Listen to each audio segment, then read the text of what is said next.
室内植物不仅能疗愈人的心灵，减少繁忙生活而来的焦虑和压力，使心情更平静放松。赏心悦目之余，除了装点空间、活络环境氛围之外，学习在日常中养护植栽，更能增加对植物的了解。它们宁静而缓慢的成长及改变，宛如与人日常之间的对话。当您将一株植物养好的同时，不仅获得了许多植物知识，更加增了种植的成就感与满足。这回来聊聊新手入门室内植物一定要知道的日常养护重点，一起成为绿手指。大家好，欢迎收看观叶植物小笔记，我是秋明，带您一起认识室内植物，绿化居家环境。在上集新手入门养护之中，谈到拥有室内植物前的必要了解，以及养护环境的铺陈。有了合适的硬体环境以外，还需要日常生活中持续的照顾，包含最重要的浇水频率、土壤选择、定时的清理与换盆等等。接着将以植栽日常养护的层面逐项来说明。让我们开始吧。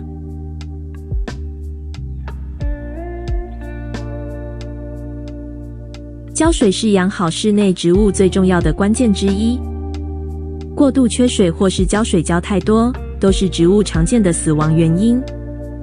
然而，植物的类型以及它所待的环境、光照、温湿度、通风程度，包含盆栽的大小、土壤的成分与四季的变化等等诸多因素，都会影响浇水的水量与频率。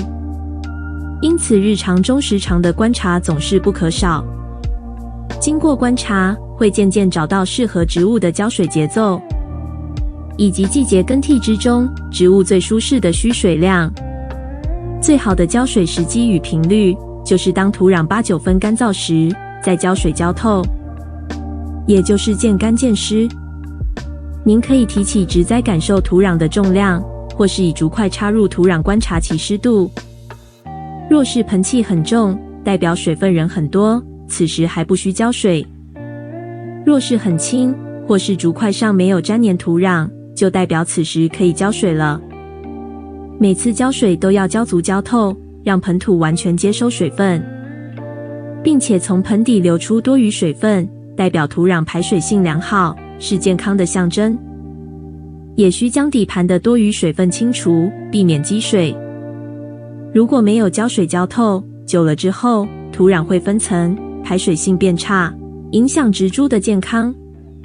当叶子开始垂落变硬变脆变皱，或从前端开始发黄，就代表植物可能严重缺水。在虚弱的状态下，植物根茎部会更容易受到昆虫和疾病的威胁。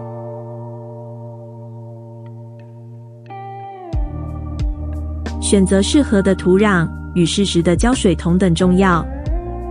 室内植物的土壤其实很有趣，种类有许多，每一种都有其特色与功能，也有相似之处。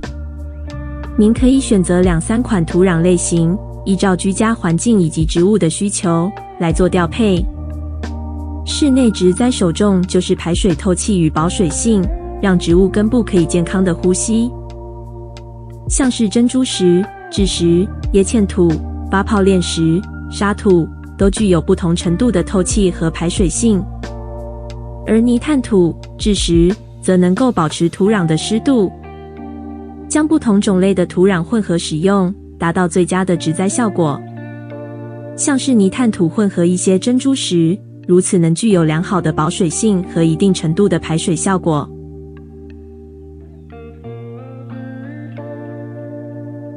定期为植栽擦拭叶片上的灰尘，修剪枯叶，可以提高光合作用的效果，使植株保持健康，防止病虫害。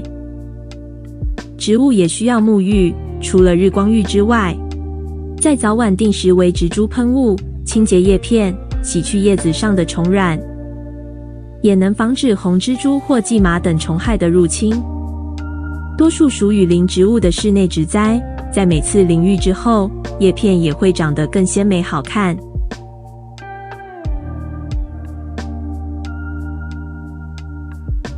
室内植物通常需要氮、磷、钾等养分，氮能促进叶片和茎的生长，使叶色更美丽。磷有助于根部发育及生殖生长，促进开花数量。钾则可以强健茎干，并提高植物的抗病能力。植物通常在新鲜的土壤中借由根部吸取这些养分。然而时间久了，新土会变成旧土，就需要为植栽施肥来维持活力。市售的肥料有分为长效缓释肥与液态速效肥。长效缓释肥为固态，会慢慢释放养分，通常2-3个月施用一次，直接撒在土壤表面，或是种植盆栽时埋在土壤中即可。而液态塑料肥以粉状或液体贩售，粉状需稀释后浇灌或喷洒，能迅速被植物吸收，快速补充养分。通常每2到4周施用一次，而植物的生长季节通常是施肥的最佳时机。大约在春夏秋生长季节时，每2到4周施肥一次。冬季休眠期则需减少施肥频率，或暂停施肥。施肥也需适当，倘若土壤仍很新鲜，就不需施肥。施肥过量会导致植物根系受损，叶片烧焦枯黄。植物受伤后也更容易引起病虫害。另外，最好选择在阴凉通风处进行施肥，避免在高温或强光之下，以防止根系灼伤。倘若植物长期处在脆弱不健康的状态，就容易引发病虫害。室内植物常见的疾病有根腐病，大多是浇水不当或土壤排水不良所引起，会造成植物根部变黑变软烂，无法正常吸收养分，叶片变黄且植株萎靡。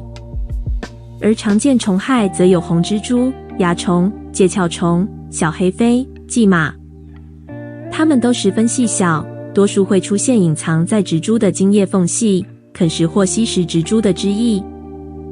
如何发现植物是否生病呢？您可以观察植株状态。植物的叶子是一个重要的指标。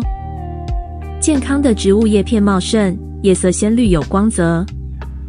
倘若叶面、叶茎，尤其是叶背，有白色或黑色的点点，被虫咬过的痕迹或破损，这些迹象都很可能是植栽已经生病。预防病虫害的最好方法就是时常保持良好的通风，适当浇水，时常检查叶片或其他部位，并定期为植株清洁。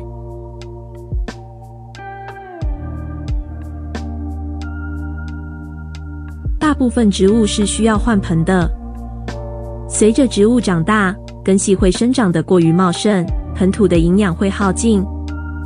不同植物有不同的生长速度，有时1年至1年半就需换盆。而越小的植栽，换盆频率也越快。最明显的征兆是发现植物根部已经窜出盆器底部的洞孔，就表示你的植物该换一个新家了。每次换盆，盆器的大小约略多前一个2-3寸即可，不宜差距太大，以免植株适应不良。换盆并不难，是有趣的植栽过程。适时的换盆也可以促进植物生长得更茁壮健康。养护室内植物的过程中，不仅能观察到植物日渐成长，自己也能从中获得许多。照顾植物也是一种疗愈，共同体验成长与四季更易，能够带来满足与成就感。这回的室内植物养护重点入门下回就到这里。希望看完这些能让您更了解植物，喜欢植物，成为绿手指。如果您喜欢，记得帮我们按赞、分享、订阅频道，并开启小铃铛。谢谢您的收看，我是秋明，我们下回见。